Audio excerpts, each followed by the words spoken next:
प्यारे बच्चों नमस्कार, स्वागत है आपका हमारे YouTube चैनल पे। बच्चों जो आज का वीडियो है वो हमारा जो 8वीं क्लास का चैप्टर है एक चर वाले रैखिक समीकरण, उसमें NCERT बुक की जो एक्सरसाइज है 2.1 इसके ऊपर होने वाला है। आज की वीडियो में मैं इस एक्सरसाइज के सभी प्रश्नों को आपको कॉन्सेप्ट यानी के साथ में हल कराऊंगा और बड़े आसान तरीके से, ठीक है। तो समीकरण का जो है इस चैप्टर के अंदर क्वेश्चन का मेन स्टेटमेंट कहता है कि निम्न समीकरणों को हल कीजिए। ठीक है बेटा, हल कीजिए, बहुत सिंपल सी बात है हल करना। अगर आपने मेरी पहले वाली वीडियो नहीं देखी तो मैंने डिस्क्रिप्शन में वीडियो का लिंक दे रखा, आप वहाँ से जाकर देख सकते हैं। किसी भी समीकरण को हल करने का मतलब उस समीकरण में जो चर राशि होती है उनके मान याद करना। कैसे मान याद करना? उस तरह के मान याद करना जो उस समीकरण को संतुष्ट करे। अर्थात यदि उस मान को समीकरण में रख दें, चर राशि के मान को, तो समीकरण की जो LHS यानी जो LHS पक्ष है वो RHS पक्ष के बराबर आ जाए। तो बस वही चुनिंदा वैल्यू को हमें निकालना है। अब वो कैसे निकालते हैं, इसकी मैंने आपको 3 विधियाँ बताई थी। एक सबसे पहला मेथड था ट्रायल एंड एरर मेथड, जिसको हम कहते हैं प्रयास और त्रुटि विधि। दूसरा था हमारा व्यापक विधि जिसे जनरल मेथड, और तीसरा था ट्रांसपोजिशन यानी पक्षांतर विधि। तो पक्षांतर विधि बहुत सिंपल थी, जिसमें हम चिन्हों को चेंज करते थे। जब एक राशि एक पक्ष से दूसरे पक्ष में जाती थी, प्लस वाली तो माइनस की हो जाती थी, माइनस वाली प्लस की, गुणा वाली भाग में यानी बटे में चली जाती थी और भाग वाली गुणा में। तो उन्हीं नियमों का हम यूज़ करके आज हम पक्षांतर विधि से इन समीकरणों को हल करेंगे। तो चलिए सॉल्यूशन लिख देता हूँ मैं, हल यानी सॉल्यूशन। तो पहला जो पार्ट है इसका वो कहता है, मान लेते हैं हमारे पास जो है समीकरण क्या है, वो है 3x बराबर 2x प्लस 18। क्लियर है बेटा? तो पक्षांतर की विधि में भी हमें क्या करना है बेटा, वही पक्षों का मैं अगर एक राशि को दूसरे पक्ष में ले जाते हैं तो चेंज करना है हमें चिन्हों को बस। तो यहाँ देखो बेटा, इस समीकरण को हल करने का मतलब कि इसमें जो चर राशि x है उसका मान याद करना है। यानी हम x वाले एक तरफ यानी भैया एक तरफ, तो 3x minus 2x sign change हो जाएगा और उधर 18 ऐसा रहेगा। आप सोच रहे हो मैंने प्लस का चिन्ह क्यों नहीं लगाया? देखो बेटा, बराबर के बाद में अगर तुरंत कोई संख्या या चर राशि और उसके आगे प्लस का चिन्ह है तो हम बराबर के बाद प्लस का चिन्ह दिखाए या ना दिखाए, वो एक अपना भी अंडरस्टूड होता है कि वो प्लस का होगा। ठीक है, तो 3x में से 2x गए तो x बचा। अब अकेला x जो बचा वही मान आ गया ना बेटा। तो यहाँ पे हम कह सकते हैं कि अतः x बराबर 18 हल है। अच्छा, समीकरण में ये भी बोला था, अब पूरे प्रश्न के अंदर जांच भी कर अपने उत्तर की। तो मैं जांच करना आपको बता देता हूँ कि जांच कैसे करते हैं। जो हमने वैल्यू लिखाई है 18 लिखा लिए, उसी को समीकरण में रखेंगे। तो देखो बेटा, LHS क्या है बेटा, 3x है, तो x बराबर 18 रखने पर यानी x बराबर 18 रखेंगे। तो जहाँ जहाँ x से उधर रख देंगे 18। तो 18 तिया कितना होता है बेटा, 54 होता है। और अगर हम RHS में देखें बेटा तो वो है 2x प्लस 18। तो यहाँ पे भी हम रखेंगे x बराबर 18 रखने पर। तो ये आ जाएगा बेटा 2x की वैल्यू 18 प्लस 18, 18 दूनी 36 प्लस 18, 18 और 36 को ऐड करेंगे तो वापस 54 हो जाएगा। यानी यहाँ पे भी LHS बराबर आ रही है RHS। अतः हम कह सकते हैं x बराबर 18 हल है। ठीक है बेटा, तो ये जांच करने का एक तरीका भी है। अगर जांच करनी है तो आप ऐसे कर सकते हो। हाँ, कुछ बच्चे इस तरीके से भी जांच कर सकते हैं कि दोनों पक्षों को एक साथ उठाएं और जहाँ जहाँ x है वहाँ पे 18 रखते जाएं। देखेंगे LHS और RHS बराबर आ रहे हैं तो भी वो ये जांच हो जाती है, सिद्ध हो जाता है कि वो उसका हल है। ठीक है, तो आइए अब प्रश्न सेकंड की ओर बढ़ते हैं बेटा। सेकंड में है, देखो बेटा, हमारे पास, ठीक है बेटा, हमारे पास क्या है, 5t minus 3 equals to 3t minus 5। Clear है?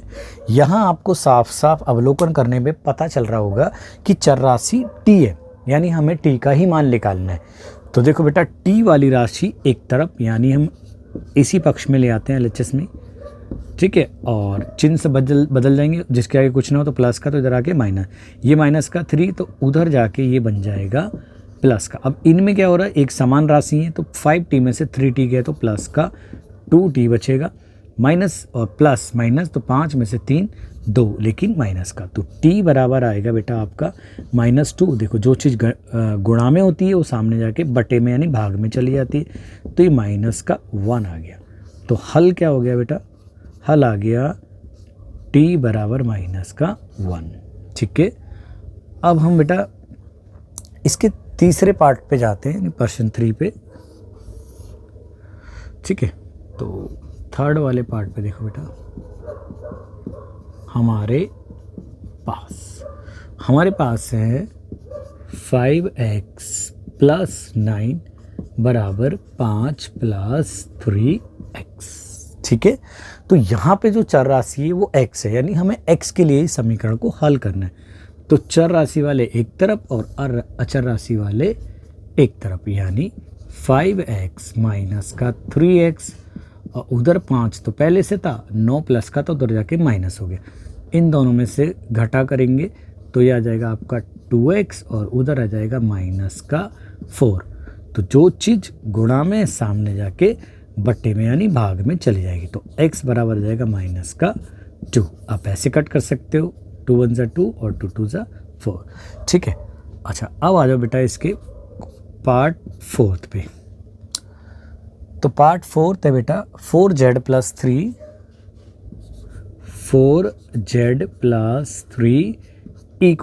= है हमारा 6 + 2z, तो 6 + 2z है। ठीक है बेटा, तो यहाँ पे जो चर राशि है वो है z, यानी इस समीकरण को हम हल करेंगे z के लिए, यानी हम z की वैल्यू निकालेंगे। तो एक जैसी राशि एक तरफ यानी z वाले यानी चर राशि एक तरफ हो जाएगी पक्षांतर के नियमों के अनुसार, यानी उधर प्लस का तो इधर आके माइनस, 3 इधर प्लस का है तो उस पक्ष में जाके माइनस का हो जाएगा। तो इन दोनों में घटाव हो रहा है, तो 4z में से 2z सब्ट्रैक्ट करेंगे तो 2z, 6 में से 3 तो प्लस का 3, तो z बराबर आ गया 3/2, यानी अतः हम कह सकते हैं कि z बराबर 3/2 हल है। ठीक है, अब इसी का नेक्स्ट पार्ट जो है पार्ट है 5, यानी इसका प्रश्न नंबर 5 है। तो प्रश्न नंबर 5 कहता है 2x - 1, यानी मैं ऐसे लिख सकता हूँ, हमारे पास में क्या है बेटा, ये है 2x माइनस का 1 और = 14 माइनस का x। अब पक्षांतर के नियम से जो चर राशि वाले वो एक पक्ष में, यानी ये चर राशि और ये संख्या अचर राशि, तो 2x इधर आके x उधर वाला प्लस का हो जाएगा, 14 और इधर माइनस का 1 है उधर जाके प्लस का। अब इन दोनों में जुड़ाव हो रहा है, यानी ये हो गए 3x और ये 14 + 1, ये हो गया आपका 15 हो जाएगा। तो x जो चीज़ हमारी यहाँ पे मल्टीप्लाई में सामने जाके बट्टे में, तो 3 1 = 3 और 3 5 यानी x बराबर आ जाएगा 5। ठीक है बेटा, तो हम लिख सकते हैं अतः हल है x बराबर 5। ठीक है, अब हम इसी के छठे प्रश्न पे हल कर सकते हैं बेटा। तो कहता है हमारे पास, देखो बेटा हमारे पास, आप लिखो या मत लिखो कोई ज़रूरत नहीं बेटा, 8x + 4 = 3 ब्रैकेट में x - 1 और प्लस का 7 है। ठीक है बेटा, तो सबसे पहले हमारा ब्रैकेट को ओपन करना मेन कर्तव्य है, तो 3x और अंदर मल्टीप्लाई करेंगे -3 प्लस का 7, तो ये तो अभी 8x प्लस का 4 ऐसी रहा, अच्छा 3x ऐसी, और ये माइनस का ये प्लस का तो प्लस माइनस माइनस और चिन्ह आएगा बड़ी वाली का, तो 7 में से 3 गए तो 4। अब x वाले एक तरफ 8x - 3x और संख्या वाले यानी चर वाले एक तरफ, भी 4 में से 4 सब्ट्रैक्ट करेंगे तो क्या आएगा 0, और यहाँ 8 में से 3 तो 5, तो x बराबर आएगा 0/5 यानी 0। तो अतः हल क्या आ गया बेटा, x बराबर 0। ठीक है बेटा, तो ये थे आपके 6 प्रश्नों के हल। ठीक है, स्पेस थोड़ा कम है, आप पहले इनको आप अच्छी तरीके से नोट कीजिए, मैं अगले प्रश्न यहीं कराता हूँ इनको रब करके। चलिए बेटा। चलिए बेटा अगले प्रश्नों को हल करते हैं हम।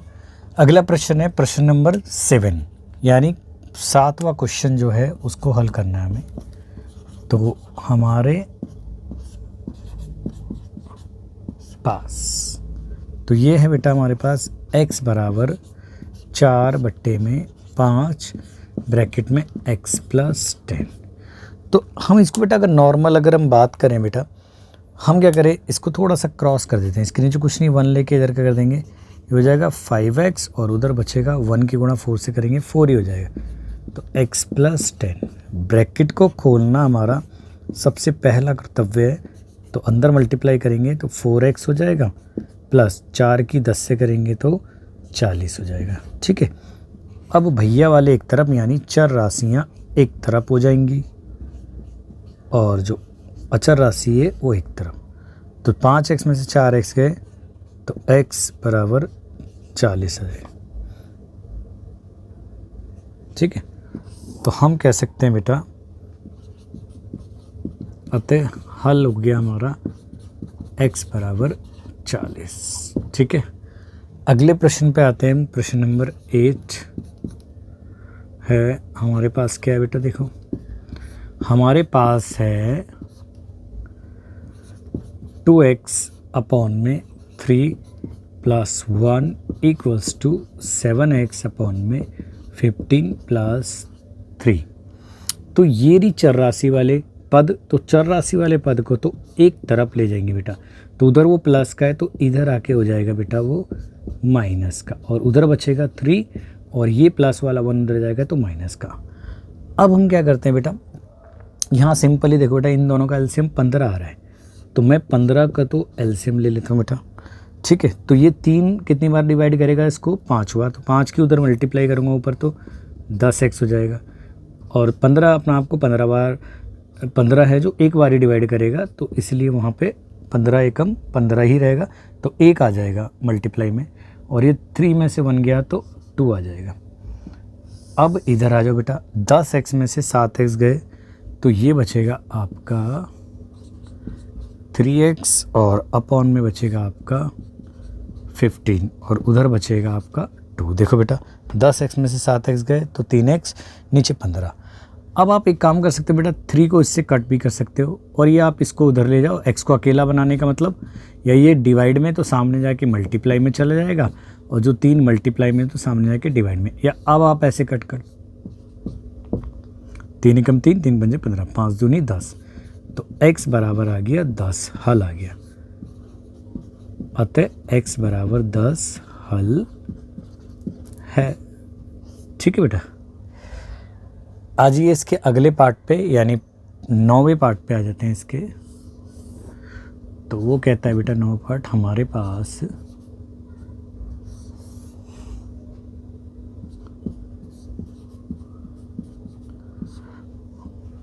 2y प्लस 5 अपॉन में 3 इक्वल टू 26 अपॉन में 3 माइनस का y। अगर आप इसको अवलोकन करेंगे समीकरण को, तो यहाँ जो चर राशि है वो y है, यानी इस समीकरण को y के लिए हल करना है। तो y वाला पद ये रहा और एक ये रहा, तो 2y प्लस का हो जाएगा इधर आके, और इसको रवि कर देता हूँ। ठीक है, और उधर हो जाएगा 26/3 माइनस, और ये उधर हो जाएगा 5 अपॉन में 3। तो 2y और 1y ये हो जाएगा 3y, और यहाँ 3 एलसीएम ले लेंगे तो 26 माइनस का 5, तो ये बचेगा आपका 3y एज इट इज़। 26 में से 5 21/3, तो y बराबर आ जाएगा 21/3, और ये वाला भी 3, तो 3 1 जा 3 और 3 7, तो y बराबर आ गया आपका 7 अपॉन में 3 जो हल है। ठीक है, अतः हम यहाँ लिख सकते हैं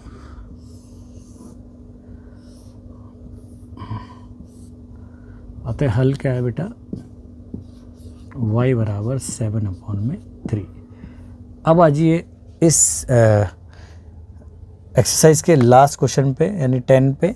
वो कहता है बेटा, क्वेश्चन नंबर 10 कहता है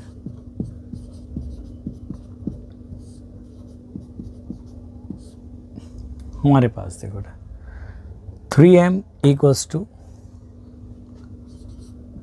3m इक्वल्स टू, आप ध्यान से देखो, 5m माइनस 8/5, 5m और माइनस का क्या बेटा 8/5। तो m वालों को एक तरफ लेंगे बेटा, तो 3m माइनस 5m बराबर माइनस 8/5। तो ये हो जाएगा हमारा माइनस का 2m और वहाँ माइनस का 8/5। ये माइनस से माइनस कट करेंगे तो m बराबर आ जाएगा 8/5 और 2 डिवाइड में चला जाएगा, तो m बराबर आ जाएगा 2 1 जा 2, 2 4 जा, यानी आ जाएगा 4/5। तो अतः हल आ गया m बराबर 4/5। ठीक है बेटा।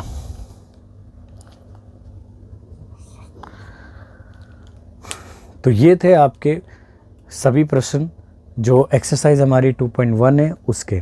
ठीक है बेटा। तो आई होप आपको समझ में आएंगे सारे प्रश्न। तो thanks for watching this video. मिलते हैं इस वीडियो के अगले पार्ट में। जब तक अपना ध्यान रखें और प्रैक्टिस करते रहिए। ठीक है, चलिए बेटा।